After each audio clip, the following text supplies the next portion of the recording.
Ladies and gentlemen, welcome back to another video where today I'm going to be showing you how to build functional wireless FNAF doors for the Bedrock version of Minecraft. So let's go ahead and get right into it. So as you can see here, we have our door frame where our security door would be placed. And if we hit this bottom button here, you will see that our door is going to close down. And if we hit the button again and want to open it up, the door is going to open back up just like that. And of course, what is a FNAF door without the accompanying light? So if we go ahead and hit this button here, you will see that our light block turns on. And if we go ahead and hit the button again, our light source turns off just like that. Really cool, really quickly, and really simple to do. And of course, the main feature of this build is that there is no visible redstone anywhere. So this makes it really easy and really useful if you want to decorate the surrounding areas. Now, something I want to quickly point out is that following this video will be a Java tutorial for this exact same door design. So if you're playing on the Java version of Minecraft and want to build this for yourself, then make sure you click on the iCard on the screen right now. But for all you Bedrock players, let's go ahead and continue with the video.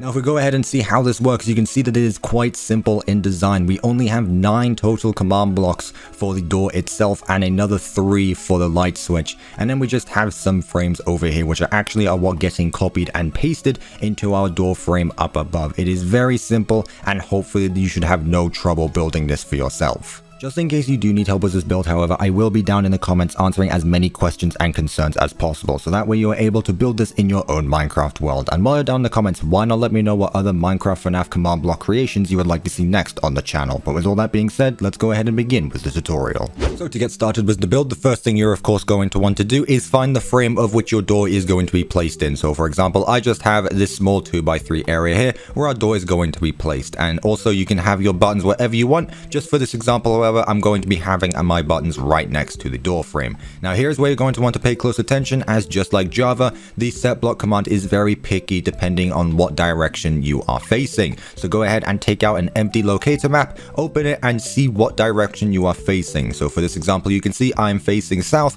Your build may be different. You may be facing east, north, or west. Just make sure you are taking note of what direction you are facing. This is important to keep note of because depending what direction you're facing is going to change where the blocks are going to get cloned to. So for example, since I'm facing south, I wanted to keep note of this coordinate here on the bottom right corner. Now if you're facing a different direction, say north, you're going to want to keep note of the bottom left corner. So I'm going ahead and throw a guide up on the screen showing you where you want to keep note of depending on what direction you are facing. And remember, this is really important, otherwise your door may end up phasing through a wall. Once you've done that, you're then going to want to build yourself a platform where you're going to be placing all of your command blocks and redstone. It doesn't need to be too big, but just make sure that you have space to work with. So the first thing we're going to want to do is build ourselves a toggle flip-flop. So go ahead and take out your droppers and hoppers, and we're going to go ahead and build a system that looks like this. So go ahead and place a dropper facing upwards, a second one facing towards the player, a hopper going into this bottom dropper, and a last dropper going into this hopper,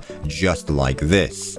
Now we're going to want to place 3 blocks behind these droppers here. 1, 2, 3. We're going to go ahead and place a repeating command block on this outmost block with a comparator going out of it and a repeater going into this dropper, just like this. Now we're going to go ahead and get started with our first chain of commands. So we're going to go ahead and open up this command block, and the first thing you're going to want to do before you do anything is set this to always active. You need to make sure that this command block is set to always active, otherwise this will not work. So make sure your command block is set to repeat and always active. Now we're going to go ahead and start typing in our commands. So we're going to go ahead and type in test4block, as this is the command that replaces the execute command for the Bedrock edition of the game. Next, we're going to type in the coordinates of our door button. So for example, for me, my door button was set at -42, -37, and 9. Then you're going to type in the type of button you are using. So for me, I was using a crimson button. So we're going to go ahead and type that in just like this. Before we finish with this chain of commands, however, there's actually another step we need to do. So go ahead and minimize this for the time being. You'll see that this redstone is going to activate here. Don't worry, that is going to be active right now. However, we are going to change that. So go ahead and take out your locator map once again and find the direction you are facing, where your buttons are facing towards the player. So for me, I'm facing south and the buttons are facing towards me. This is important because once again, we need to set a value towards whatever direction these buttons are facing. So we'll go ahead and throw a guide up on screen showing you what value you want to set your buttons to depending on what direction you are facing. So for me, since I'm facing south, my button value is going to be set to 10. So go ahead and return back to your command block and go ahead and type in the set value that you need for your build. So for me, it was at 10. And now we can go ahead and close it. And you should see that this redstone is going to deactivate. This is exactly what we want. So now we should be able to go ahead and test this out. So go ahead and open up this dropper here and place an item of any kind in there. So now we're going to go ahead and test this. So go ahead and go up to your button and you go ahead and just give it a click. And we should see that the item has moved from this dropper all the way to this dropper here. That's exactly what we want. And if we go ahead and click it again, we should see that it should move back to the original dropper up above.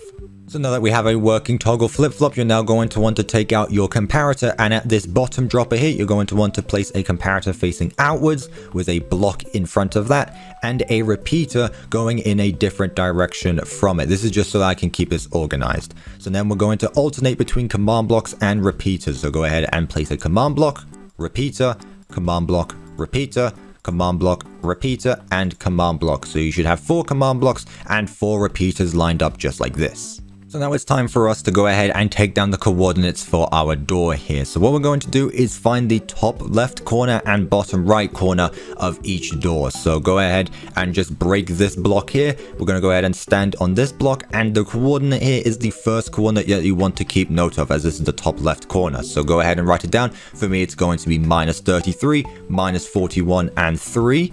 We're then going to go ahead and place that block back, and we're going to want to go to the bottom right corner where we're going to once again take down this coordinate. So for me, it is at -34, -43, and 3.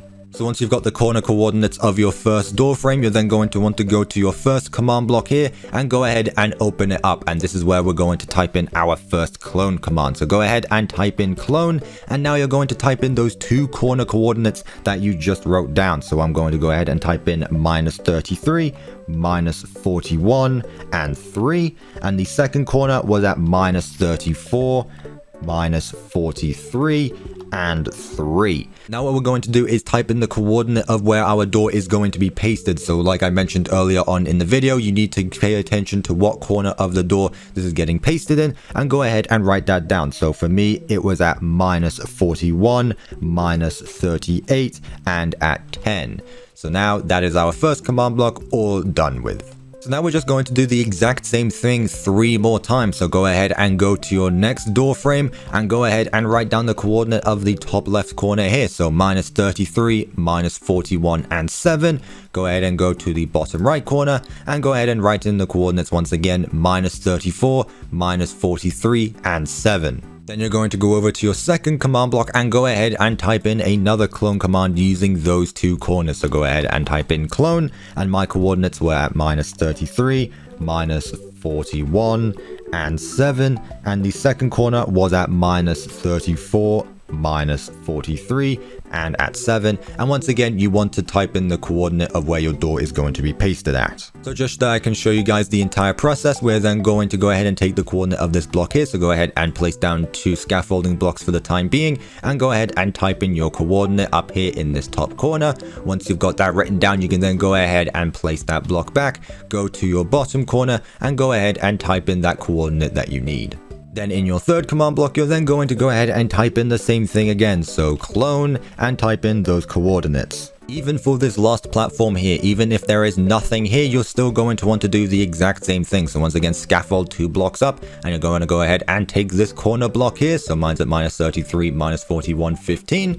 Go ahead and break these 2 blocks and go to your other corner and go ahead and type in your other coordinates. So even if there is nothing here on this platform, we are still pretending that there is a door made of air here. So if it helps that you just build the entire door first, then take the coordinates and then break the blocks, that is completely up to you. But you just want to make sure that you have a platform with nothing on it. So go ahead and type that in one last time. So we're going to go ahead and clone -33, -41, 15, and -34, -43, and 15 once again, and type in that last coordinate where it's going to get pasted to. So with that, we now should have ourselves a completed opening sequence of our door. It's really a lot of repetition, but that's all that this is in order to get this door to work. So let's go ahead and test it out. So if we go ahead and click our bottom button here, here, we should see that our door is going to open up just like that. If we hit the button again, you'll see that nothing happens, and that is just because we don't have the closing sequence done yet. However, if you hit the button again, you will notice that the door is going to open back up. So now that we've made sure that the opening sequence works, we're now going to go ahead and move on to the closing sequence. So next to this bottom dropper here, we're going to go ahead and place 3 blocks in a little corner that looks like this. Then we're going to go ahead and take a comparator running out of this top dropper, running into a block with a repeater coming out of the other side.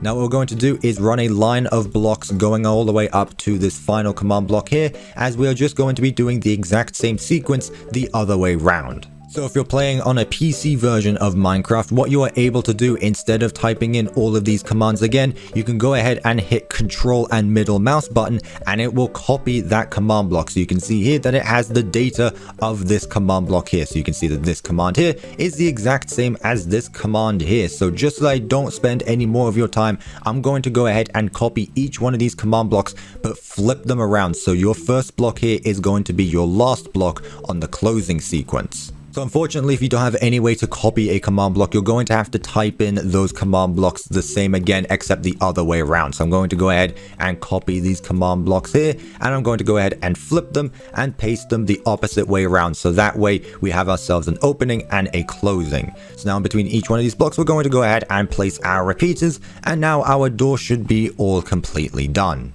So if we go ahead and hit our button, we should be able to see that our door is going to close. And if we hit the button again, our door is going to open back up. We now have ourselves a completely functional wireless door for the Bedrock version of Minecraft. So up next, we're now going to move over to our light switch. So go ahead and build yourself a smaller platform next to your door platform. This is just so we can separate the two and you don't get confused. So we're going to go ahead and build ourselves another T flip-flop. So go ahead and take out your droppers and hoppers and place a dropper facing upwards, a second one facing towards the player, a hopper going into this bottom dropper, and then another dropper going into that hopper, just like this.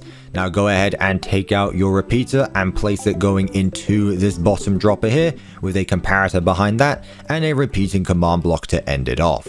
Now we're going to go ahead and type in the test for block command that is going to be linked to your light button. So go ahead and open this up, and the first thing you're going to want to do is set this to always active. Make sure that it's set to always active and repeat, otherwise it won't work. I cannot stress that enough. You need to make sure that it's set to always active. So now we're going to go ahead and type in the test for block command. So go ahead and type in test for block, and we're going to go ahead and type in the coordinates for your button. So for me, I was using a warped button at the coordinates -42, -36, and 9. So now I'm going to type in that button I was using, which was a warped button. Now we're going to type in the commands that are linked to your light button. So go ahead and open up this repeating command block. And the first thing you're going to do is set this to always active. That is probably the most important part of this video, is setting these command blocks to always active. Otherwise this won't work. That is the most important thing you need to remember. So now that we've done that, we're now going to open this up and we're going to type in the second test for block. So go ahead and type in test for block, and now we're going to type in the coordinates that are connected to our light button. So mine was located at -42, -36, and 9. Then we're going to type in the type of button you were using. So for me, I was using something different. I was using a warped button. So I'm going to go ahead and type that in. And then once again, type in the value of the direction that your button is facing. Since my button was still facing south, I'm going to go ahead and put in 10. But make sure that your value is set to the correct place. Now that you've done that, you can then go ahead and put an item into one of these droppers just to make sure that it works. Let's go ahead and test it out. So if we go ahead and go over to our light switch and go ahead and click this button, we should find that the item is moved to the top dropper. And if we go ahead and click the button again, we should see that it should go back to its original state. It's just important to go ahead and test it out, so that way you don't go ahead and build all the commands and then realize that your toggle flip-flop doesn't work. So just go ahead and test it out quickly and make sure it's all good. Once you have a functional T flip-flop, you're then going to want to take out your comparators and face one outwards from this bottom dropper here with a repeater in front of it with a command block to end it off. And we're going to do the exact same thing on the other side, except this time we're going to raise it up a block. So go ahead and place 3 blocks here, and then go ahead and from this top dropper, place a comparator with a repeater at the end of it with a command block to end it off. So you should have a system that looks similar to this.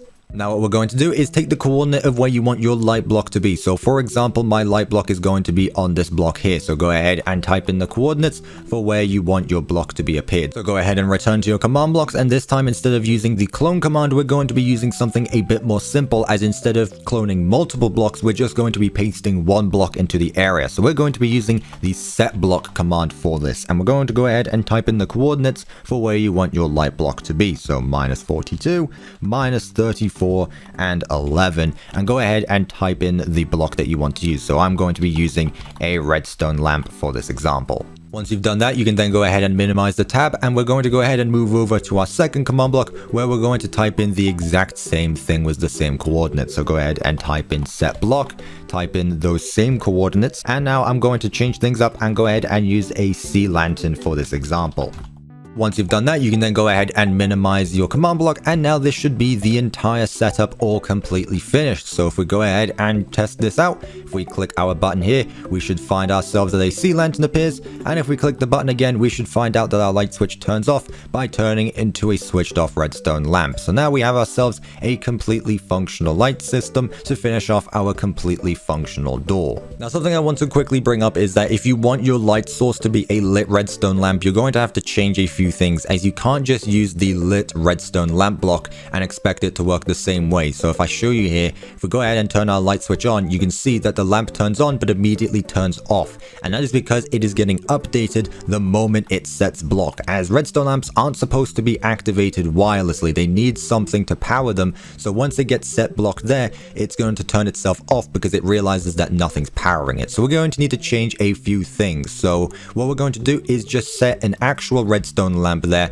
and not with command block. So we're going to set block on top of it a redstone block, so that way it gets powered. So go ahead and return to your redstone down here, and we're going to change a few things. So first of all, we're going to get rid of this block here, and we're going to replace both of these to redstone blocks. And now we're going to up the Y value by 1. So since I was at -34, I'm going to change it to -33. And we're going to want to do the same to this command block over here and change its value. So instead of it being a redstone lamp, we actually want to change the block type to an air block. And then we're going to want to go ahead and raise the value up again, so it's up where the other block is. So now this should be all fixed. Now the only problem with this being is that you will see the redstone block on top of it. So if I go ahead and click this button here, you will notice the redstone lamp does turn on. However, we do have the redstone block on top of it. So you're going to want to make sure that if you are doing this, that you have your ceiling right here, so that way you do not see the visible redstone. This is the reason why I